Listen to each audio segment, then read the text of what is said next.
Till the mid of 20th century, the most commonly used method for the political studies was the classical theory, or the classical approach to study politics. That was the main approach, or the major approach used by almost all political scientists till the mid of 20th century. By the establishment after the establishment of United Nations, and after Second World War, and the scientific theory was also developed. When scientific theory was developed, gradually political scientists start to adopt scientific approach. Still as well, there are a number of political scientists who subscribe themselves to the classical theories of international relations. The classical theory is based on the principle that in classical theory, the political scientists report and analyze current international problems, and on the basis of those current international problems, they speculate the various policy alternatives for specific states or for international organizations.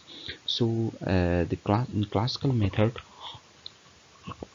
political scientists report and analyze any current international problem, and on the basis of sources and outcomes from that current international problem, they suggest various policy alternatives for specific states or for international organizations.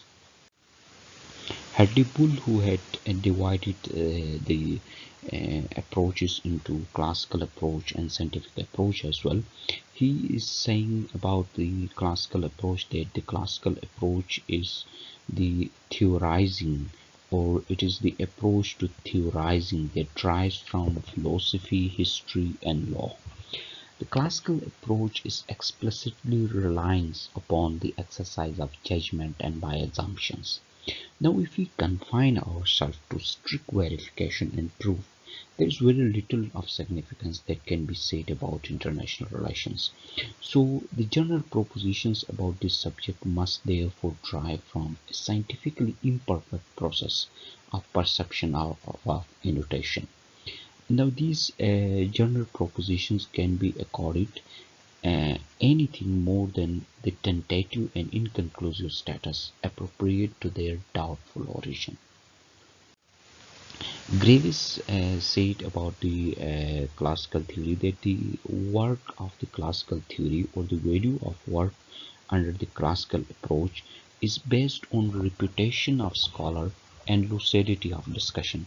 So whatever is being done on the through classical approach, its validity can be judged on the reputation of the scholar.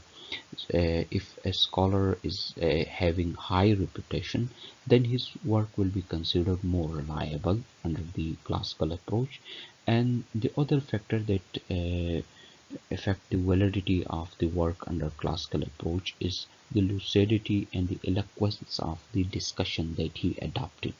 If he adopted a eloquent way of discussion in his work, then his work will be easily understandable by most of the people, and that will be considered as a valid work. Classical approach have basically, there are two variants of classical approaches: the realist and idealist. Realists believe that the politics is the game of power, while the idealists don't believe so. Idealists created an ideal situation, and they think that the nations are basically peace loving, and that's the major difference between a realist and idealist. Realists believe on power game. Under realist approach, the ultimate objective of politics is the power, while for idealists that's not the case.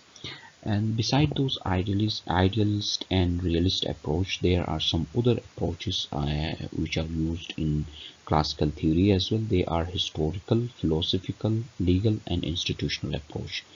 Historical approach focused on past to find out what institutions are.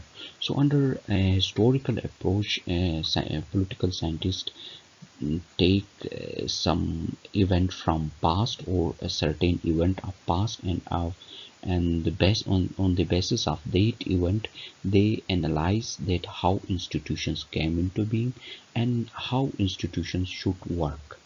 So the historical approach used the wisdom of past to eliminate the present. And again, there are certain drawbacks of historical approach because they believe that the history repeats itself. Well, it's not so. History does not repeat always. And philosophical approach, uh, in philosophical approach, state is considered as an agent of moral improvement of international relations and stood for attainment of perpetual peace. So the philosophical approach is too much abstract and it's very far from reality. Um, Considering state as a moral agent for improvement of international relations and attainment of perpetual peace is something fiction, and it's abstract. It's too much abstract and it's far away from reality.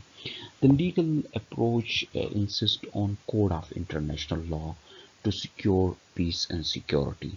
They insist on the development of international law, and they think that if, to achieve peace and security there should be some international law.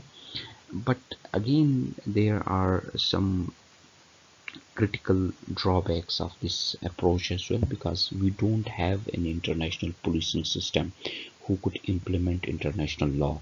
So in absence of international policing system, how law could be implemented? So that's the major drawback of the legal approach. And now last, the institutional approach. They insist on the formal structure for maintenance of principles of international law. So they insist more on the structure of institutions for the principles of international law. They focused on international institutions like League of Nations, United Nations, and such things, right? And they said that the international peace and security could be attained by empowering those international institutions. Now, these are the four different variants or approaches that are used in a classical approach.